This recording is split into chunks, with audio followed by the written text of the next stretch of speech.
Hello विद्यार्थियों, कक्षा 10 का पंचमय पाठ है सुभाषितानी। सुभाषितानी का अर्थ होता है अच्छे वचन या सुंदर बातें। देखिए, सु प्लस भाषित इन शब्दों से मिलकर बनता है सुभाषित, और इसका बहुवचन में होता है सुभाषितानी, जिसका अर्थ हुआ सुंदर वचन या सुंदर वाणी। प्रस्तुत पाठ विविध ग्रंथात विभिन्न ग्रंथों से संकलिता नाम संकलित किए गए 10 सुभाषिता नाम 10 सुभाषितों का संग्रह वर्तते है। संस्कृत साहित्य में सार्वभौमिकम सत्यम, सार्वभौमिक सत्य अर्थात पृथ्वी पर जो सभी जगह एक जैसा हो ऐसा सत्य, प्रकाश ये तुम प्रकट करने के लिए अर्थ गंभीरता से युक्त पद्यमयी, पद्य में लिखी हुई प्रेरणा से युक्त रचनाएं सुभाषितम इति, सुभाषित ऐसा कथ्यते कही जाती है। इसका अर्थ हुआ कि संस्कृत साहित्य में सार्वभौमिक सत्य को प्रकाशित करने के लिए अर्थ गंभीरता से युक्त पद्यमयी प्रेरणादायक रचना को सुभाषितम कहा जाता है। अयम पाठांश है, यह पाठ परिश्रमस्य महत्वम, परिश्रम के महत्व, क्रोधस्य दुष्प्रभाव, क्रोध के दुष्प्रभाव, सामाजिक महत्व को, सर्वेषां वस्तूनां उपादेयता, सभी वस्तुओं की उपयोगिता, बुद्धि वैशिष्ट्यम, बुद्धि की विशिष्टता, इत्यादि विषयों को प्रकट करता है। पहला सुभाषित हम देखते हैं। आलस्यम ही मनुष्याणाम शरीरस्थो महान रिपुः नास्त्युद्यम समूह बंधु कृत्वा यम नाम सीदति। इसमें आलस्य और परिश्रम के महत्व पर प्रकाश डाला गया है। आलस्य ही मनुष्याणाम, मनुष्यों के, शरीरस्थो, शरीर में रहने वाला, महान सबसे बड़ा, रिपुः शत्रु है।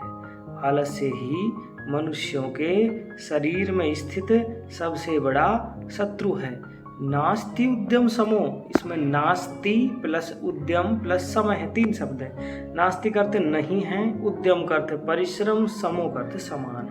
परिश्रम के समान नहीं है बंधु मित्र, परिश्रम के समान मित्र नहीं है। कृत्वा करके, यम जिसे, नाम सीदति, नए प्लस अवसीदति दुखी नहीं होता है, जिसे करके दुखी नहीं होता है। यम कृत्वा, जिसे करके, नाम सीदति दुखी नहीं होता है। किसे करके दुखी नहीं होता है? उद्यम, परिश्रम को करके मनुष्य दुखी नहीं होता है। अर्थ हुआ आलस्य ही मनुष्य के शरीर में स्थित सबसे बड़ा शत्रु है। उद्यम के समान कोई बंधु नहीं है, परिश्रम के समान कोई मित्र नहीं है। यम कृत्वा, जिसे करके, नाम सीदति मनुष्य दुखी नहीं होता है। अगला सुभाषित है। गुणी गुणम वेत्ति न वेत्ति निर्गुणो, बली बलम वेत्ति न वेत्ति निर्बल है। पिको वसंतस्य गुणम न वायुस है, करीच सिंहस्य बलम न मूषक है। गुणी गुणवान व्यक्ति, गुणम गुणों को, वेत्ति जानता है, गुणवान गुणों को जानता है, नहीं व्यक्ति जानता है, नहीं जानता है। निर्गुणो निर्गुणी व्यक्ति गुणों को नहीं जानता है, गुणी ही गुणों को जानता है, निर्गुणी नहीं जानता, नए व्यक्ति नहीं जानता। बली बलवान, बलम बल को व्यक्ति जानता है, बलवान ही बल को जानता है। निर्बल है, निर्बल नहीं व्यक्ति जानता है, निर्बल नहीं जानता है। बलवान ही बल को जानता है, निर्बल व्यक्ति बल को न व्यक्ति नहीं जानता। पिको कोयल, वसंत ऋतु के गुण को व्यक्ति जानती है। वायस है कौवा, नहीं व्यक्ति जानता। जो व्यक्ति शब्द है इसको ऊपर की लाइनों में से लेंगे कि कोयल वसंत के गुण को व्यक्ति जानती है। वायस है कौवा, नहीं व्यक्ति जानता है, कौवा नहीं जानता है। कोयल वसंत ऋतु के गुण को जानती है, कौवा नहीं जानता। करीच और हाथी, करी करता है हाथी, सिंह से सिंह के, बलम बल को, और हाथी सिंह के बल को जानता है, न मूसक है। चूहा नहीं व्यक्ति जानता, चूहा नहीं जानता। हाथी के बल को, हाथी ही सिंह के बल को जानता है, चूहा नहीं जानता।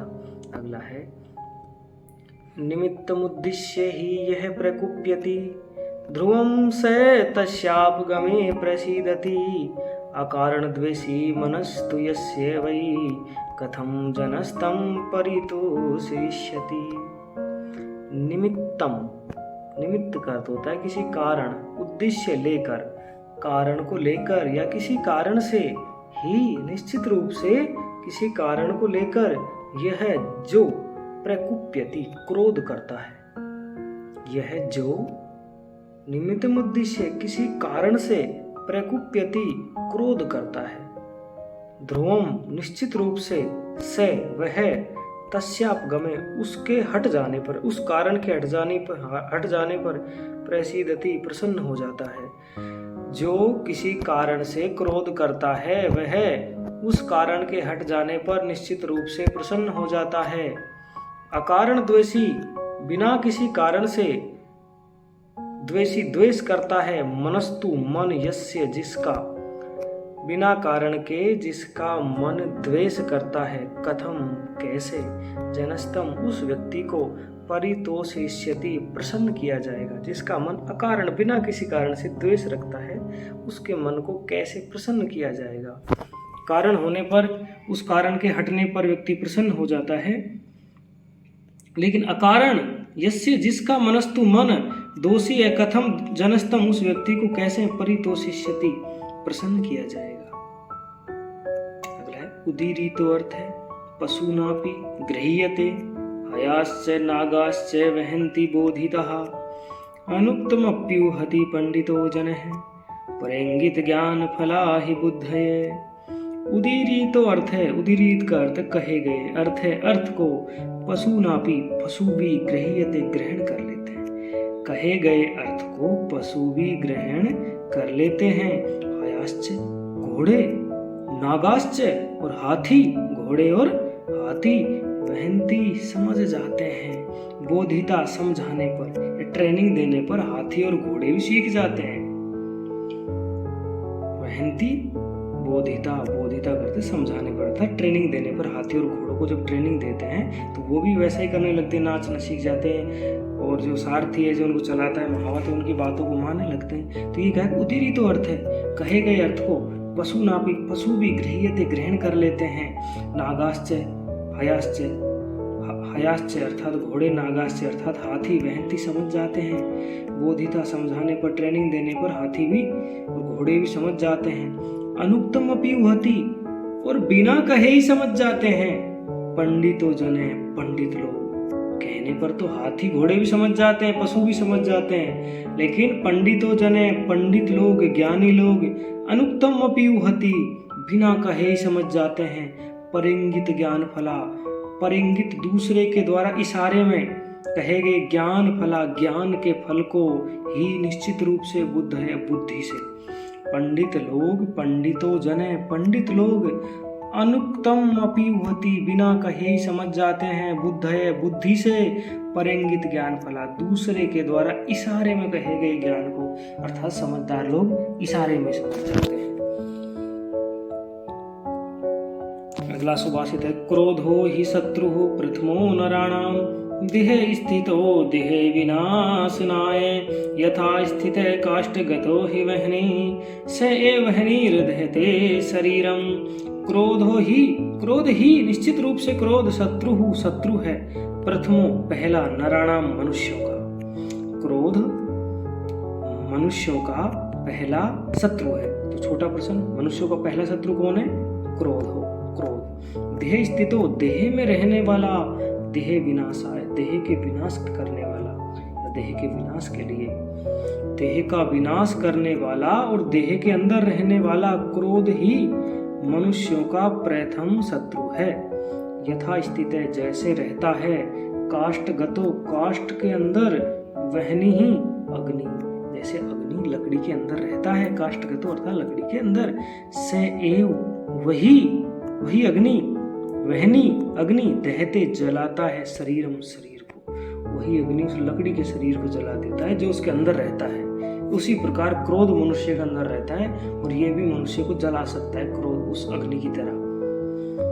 अगला है संगति का पर, मृगा मृगई संग मनुव्रजंती, गावश्च गोभी तुर्गास्तुरंगई, मूर्खाश्च मूर्खई सुधिय सुधीवी, समानशील व्यसनेषु सख्यम। मृगा हिरण, मृगई हिरणों के, संगम साथ, अनुव्रजंती चलते हैं। हिरण हिरणों के संगम साथ, मनुव्रजंती मतलब चलते हैं, अनुव्रजंती हिरण हिरणों के साथ चलते हैं। गावश्च गोभी, गावश्च और गायें, गोभी गायों के साथ चलती है। तुर्गास तुरंगई, तुर्गा घोड़े, तुरंगई घोड़ों के साथ चलते हैं। मूर्खाश्च मूर्खई, मूर्ख मूर्खों के साथ चलते हैं। सुधिय विद्वान लोग, सुधी भी विद्वान लोगों के साथ चलते हैं। समानशील जिनका समानशील चरित्र होता है, व्यसनेषु जिनकी आदतें होती हैं, जिनके चरित्र और आदत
विपत्तौचे और विपत्ति में, संपत्तौचे विपत्तौचे संपत्ति में और विपत्ति में, महता में एक रूपता, महान लोग एक जैसे रहते हैं, एक रूपता देखी गई है।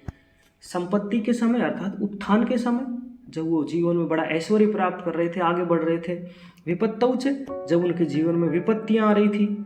महताम, महान लोग एक रूपता, एक जैसे स्वभाव वाले रहते हैं। उदये सविता रक्तो, उदित होते समय सविता सूर्य रक्तो लाल होता है। सूर्य सविता, सूर्य उदय होते समय लाल होता है। रक्त समय तथा, और अस्त होते समय भी लाल होता है। अर्थात जब सूर्य उदय होता है तो उसके संपत्ति के दिन है, उत्थान के दिन है, और जब सूर्य अस्त होता है तो वो उसके विपत्ति के दिन है।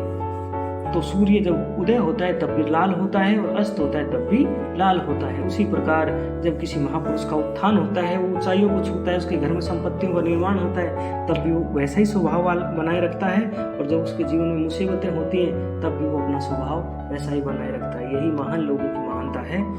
विचित्रे खलु संसारे नास्ति किंचिन निरर्थकम, असुचेत धावने वीरे भारत से रहने खरे। विचित्र, इस विचित्र अनोखे, खलु अवश्य ही, संसार में अवश्य ही, इस अनोखे संसार में नास्ति नहीं है, किंचिन कुछ भी, निरर्थकम बेकार। इस विचित्र संसार में कुछ भी बेकार नहीं है। असुचेत, चेत यदि, अस घोड़ा, धावने दौड़ने में, वीर है, यदि घोड़ा दौड़ करने में वीर है, तो भारत से भार वहन करने में खरे गधा वीर है। यदि घोड़ा दौड़ने में सबसे श्रेष्ठ है या वीर है, तो गधा भार वहन करने में सबसे श्रेष्ठ है। तो उसकी गधे की श्रेष्ठता भार वहन करने में है, तो घोड़े की श्रेष्ठता दौड़ने में है। तो जिसकी सबकी उपयोगिता अलग अलग जगह पर है। यदि घोड़े से भार वहन करवाएंगे तो वो ज़्यादा भार वहन नहीं कर पाएगा, और यदि गधे से दौड़वाएंगे तो दौड़ नहीं पाएगा। सबकी अपने अपने जगह है काम करने की। इसीलिए कहा है कि विचित्र खलु संसारे नास्ति किंचिन निरर्थकम। इस विचित्र संसार में कुछ भी निरर्थक नहीं है, सब काम का है। घोड़ा दौड़ने के काम में आ रहा है, तो गधा भार वहन करने के काम में आ रहा है। स्थिति सबकी अपनी अपनी जगह अपनी अपनी है। तो ये सुभाषितानि पाठ समाप्त हुआ। एक प्रश्न देख लेते हैं।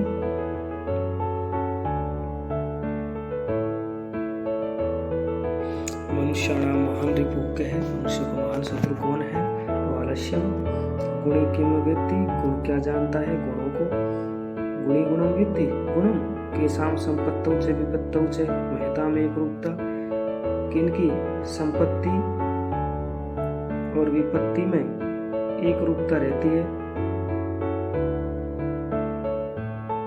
महताम पशुनापि कीदृश गृह्यते उक्तम अर्थम। उदय समेत अस्त समय से कह रखते भवती सूर्य।